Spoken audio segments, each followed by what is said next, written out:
Muy buenas tardes al pueblo de Venezuela y un feliz almuerzo para todas y para todos. El pasado día 1 de noviembre publiqué en mi cuenta de Twitter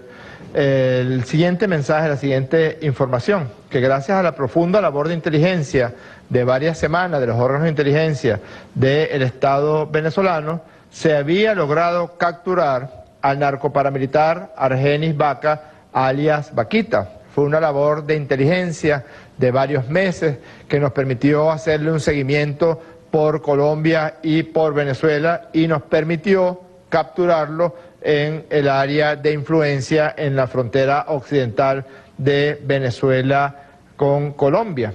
Un elemento de altísima peligrosidad es el llamado financista del grupo narcoparamilitar Los Rastrojos, que tenía como función principal lo que tenía que ver con las extorsiones, con el abigeato, con el cobro de vacuna, con los secuestros, con el traslado de los dineros procedentes del narcotráfico, el contrabando, la extorsión y el secuestro. La captura de este peligroso narco paramilitar está directamente relacionado con lo que hemos llamado el ciclo rastrojero.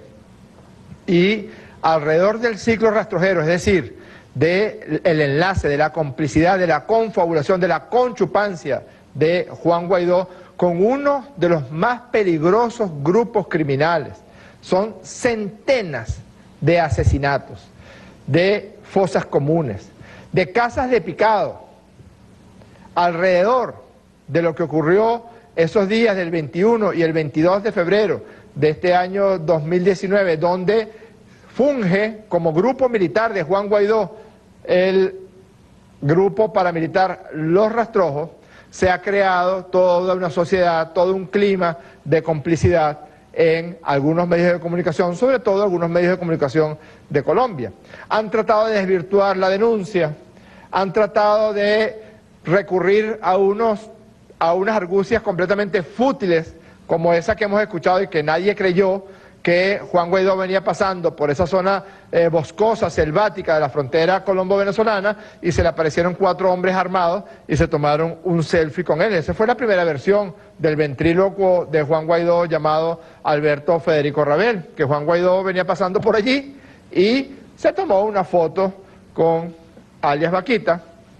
Esta es la cuarta foto que nos faltaba por dilucidar el origen y las condiciones en que fue tomada esa foto. Y aquí está Juan Guaidó fotografiándose con el segundo de la banda paramilitar Los Rastrojos, Alberto Lobo Quintero, alias el Brother, con John Jairo Durán Contreras, alias el Menor. Solamente entre estos dos tienen más de 1000 homicidios ya documentados. Y están en este momento, se entregaron a las autoridades colombianas porque por rencillas internas de la banda Los Rastrojos los estaban buscando para ajusticiarlos, para ser asesinados después de que se tomara esa fotografía. Luego, el día 20 de septiembre, presentamos ante los medios de comunicación el testimonio, luego de la captura, de llamado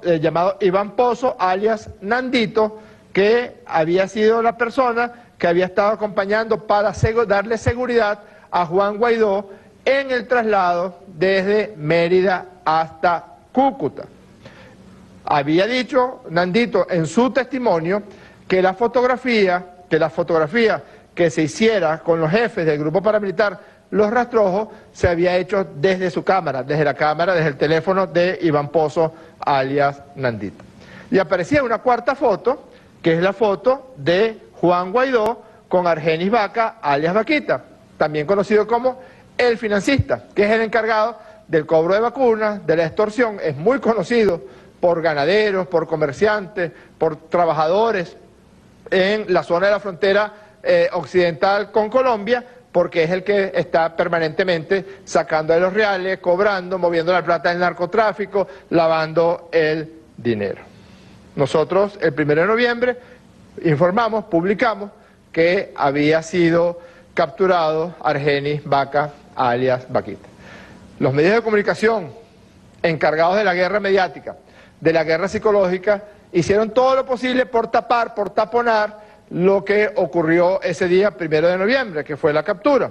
Del mismo modo, como después de que se hizo la denuncia con el testimonio de Iván Pozo, alias Nandito, no es una hipótesis, no es una elucubración, no es una especulación, no son elementos retóricos, no, es alias Nandito señalando cómo se había dado el traslado de Juan Guaidó desde el estado Mérida hasta la ciudad de Cúcuta en Colombia para participar en el desastroso concierto que se realizó el día 23 de febrero, que no era más que una excusa para promover una invasión paramilitar, ya está completamente documentado, y con elementos militares desde Colombia hacia Venezuela. Y quizás ustedes recuerden a este personaje, Jonathan Orlando García, mejor conocido como Patrón Pobre. Lo recuerdan porque nosotros señalamos que Jonathan Orlando García, perteneciente a la banda Los Rastrojos, había sido el encargado del traslado en su camioneta de Juan Guaidó por todo el estado, por distintas localidades del estado Táchira hasta llegar a Cúcuta. Inmediatamente los medios colombianos publicaron que no, que Patrón Pobre era un trabajador, casi un ángel del Señor, que pasaba por allí y se emocionó tanto viendo a Juan Guaidó que lo abrazó. Hasta un meme, muéstrame esta foto aquí, los venezolanos, afortunadamente, con el sentido de humor que tenemos, hasta se publicó un meme que se hizo viral que decía: quédate con quien te mira como Patrón Pobre mira a Juan Guaidó. Incluso una periodista venezolana que trabaja en un medio de comunicación colombiano le lava la cara a la banda Los Rastrojos. Yo sinceramente no sé cómo hace la derecha, yo no sé cómo hace Dania Chirino, yo no sé cómo hacen esos medios colombianos para tragarse todas esas mentiras, para montar esos tinglados de mentiras, donde amparan y tratan de lavarle la cara a verdaderos criminales, a verdaderos asesinos,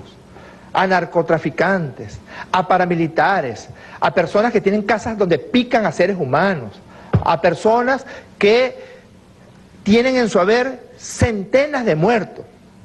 Claro, como Patrón Pobre, Jonathan García no tenía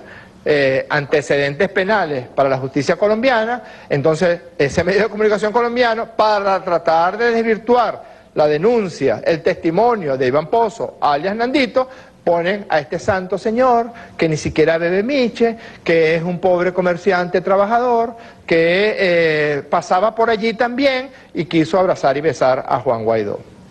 Pero la realidad es muy distinta. Verdaderas barbaridades, verdaderas cosas que no resisten el más pequeño análisis. Primero, la primera mentira, como diría la canción de Silvio Rodríguez. Juan Guaidó venía pasando por allí, caminando por una selva, y aparecieron cuatro, como la canción de, el cuento de la Caperucita y el Lobo, aparecieron cuatro caperucitos armados y le dijeron que lo admiraban mucho y que se querían tomar una foto. Eso fue lo que dijo Alberto Federico Rabel. Se tomó una foto con alias el Brother, se tomó una foto con alias el Menor, se tomó una foto con alias Nandito y se tomó una foto con alias Vaquita. Los cuatro estaban armados en ese momento, pero eso es un detalle menor que no tiene por qué ser considerado en el montaje que trató de hacer Alberto Federico Rabel. Ya con el testimonio de alias Nandito y con el testimonio de alias Vaquita queda perfectamente claro que ellos se encargaron del traslado de Juan Guaidó desde la ciudad de Mérida, específicamente desde el Vigía, hasta la ciudad o el pueblo de Puerto Santander en Colombia y de allí entregado a las autoridades del gobierno de Iván Duque. La segunda mentira es que, y tiene que ver con una duda que teníamos muchos, ¿cómo es que Juan Guaidó es tan torpe, tan tonto, tan estúpido,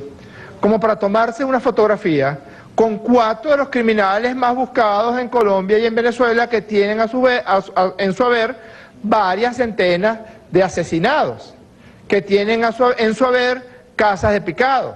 que son responsables del narcotráfico en la frontera de Colombia con Venezuela, que son responsables de la extorsión, del secuestro, que son responsables del contrabando de combustible? ¿Cómo alguien que se dice un político de Venezuela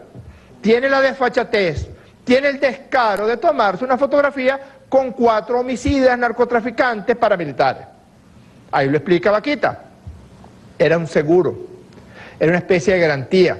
era una especie de giro que les estaba firmando Juan Guaidó para después entregarle la frontera occidental a la banda paramilitar Los Rastrojos, que fungiría a partir de ese momento de banda armada, de brazo armado, a los servicios de Juan Guaidó. Yo dudo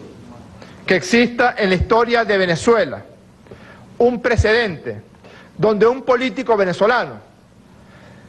intenta destrozar hasta los mismos elementos geográficos históricos de la República Bolivariana de Venezuela.